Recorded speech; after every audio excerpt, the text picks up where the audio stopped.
Assalamualaikum warahmatullahi wabarakatuh. Saya Ahmad Imad bin Sumah Harun daripada grup AS8 CTU 552. Jadi saya akan present untuk Dewa Zeus dalam agama Yunani.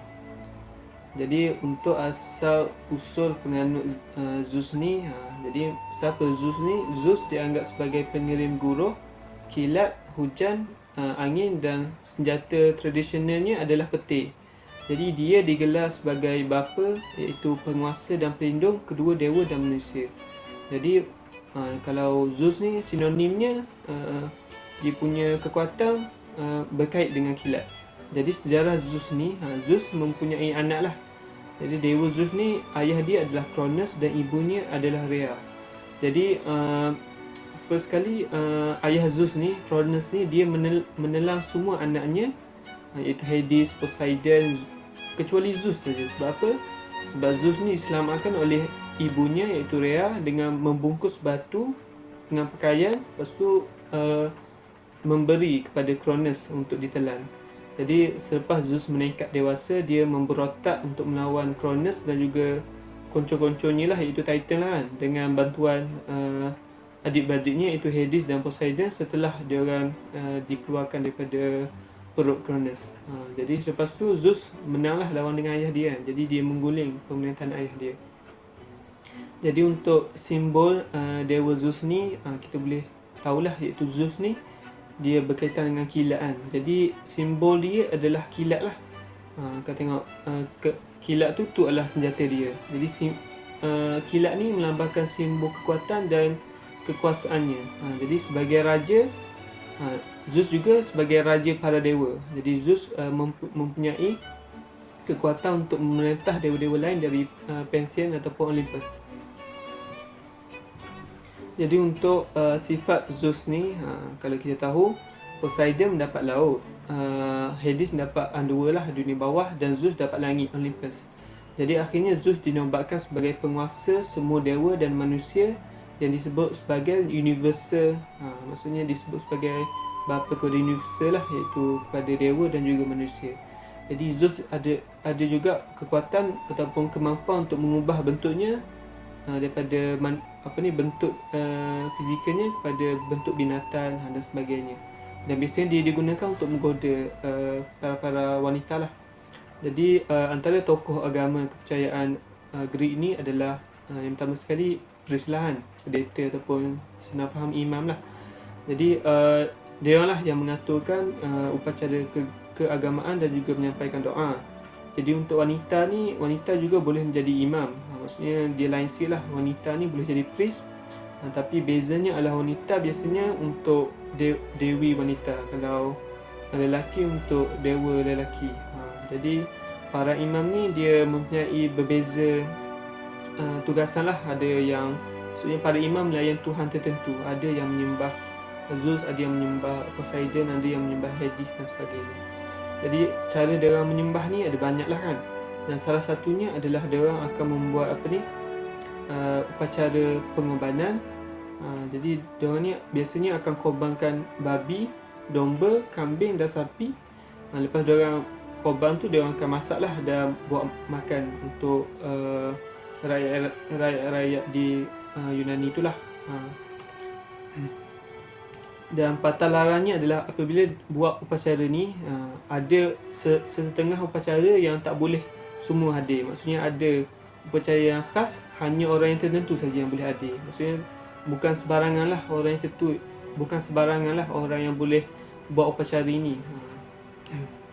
Jadi peristiwa penting Zeus untuk agama Yunani adalah Zeus ni sebagai Tuhan untuk agama Yunani. Dan dia kalau tengok sinonim orang para kuno ni, dia orang akan takut pada guru.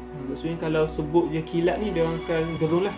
Sebab tu Zeus ni sangat penting lah, supaya kalau untuk peraturan dia akan beritahu kalau siapa yang tak ikut ni akan Zeus akan murka macam tu.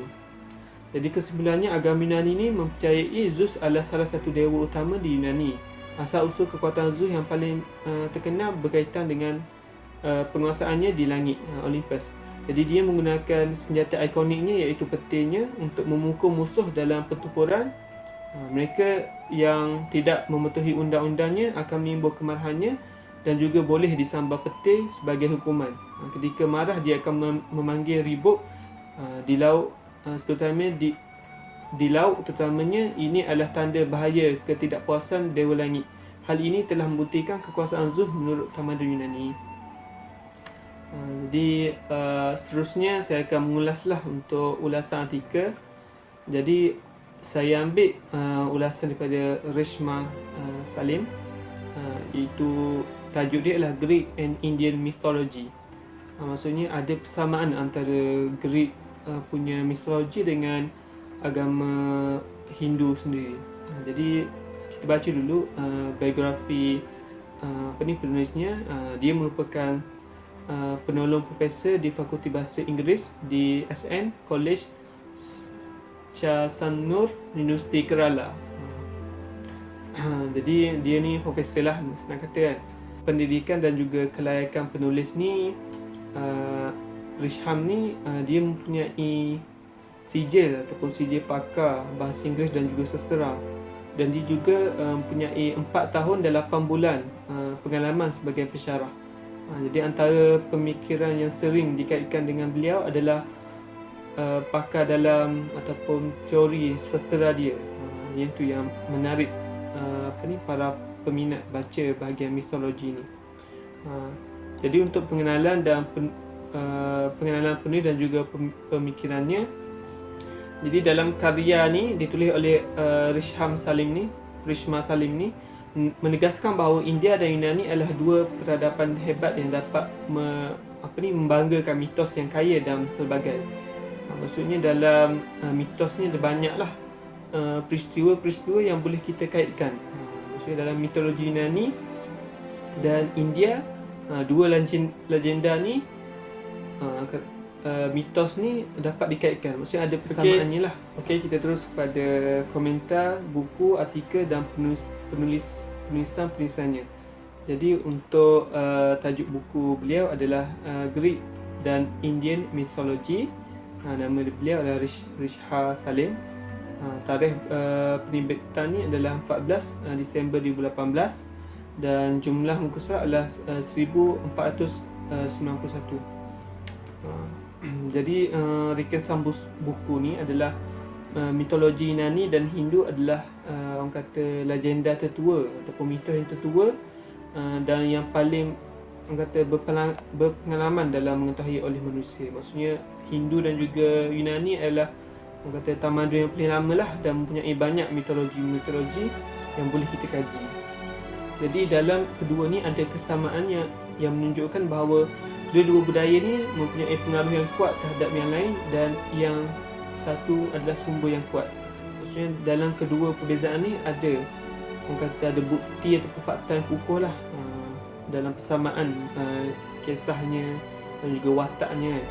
Jadi antara isu yang dibawa oleh penulis adalah menekankan isu perbezaan asas agama politeistik dan juga monoteistik. Maksudnya bukan saja penulis ni fokus pada persamaan, tapi isu yang dibawa adalah perbezaan antara agama poli dan juga mono. Tapi kita sedia maklum yang Hindu dan juga Yunani ni dia sama-sama orang kata poli kan, politeistik. Maksudnya dia ada selitkan untuk agama Kristian, iaitu agama yang katanya mono tapi ada sesuatu yang menyebabkan dia boleh dikategorikan sebagai politeistik. Jadi apa isu yang menarik menurut pandangan saya lah. Jadi antaranya adalah kisah Krishna Kamsa sama dengan kisah Kronos dan Zeus. Maksudnya dua ni nama dia berbeza tapi kisah dia sama. Maksudnya ayah pada Krishna nak bunuh Krishna Kamsa ni sama macam Zeus, ayahnya nak bunuh Zeus. Dan juga mitologi Yunani dan India kita dapat mengenali kehadiran Holy Trinity.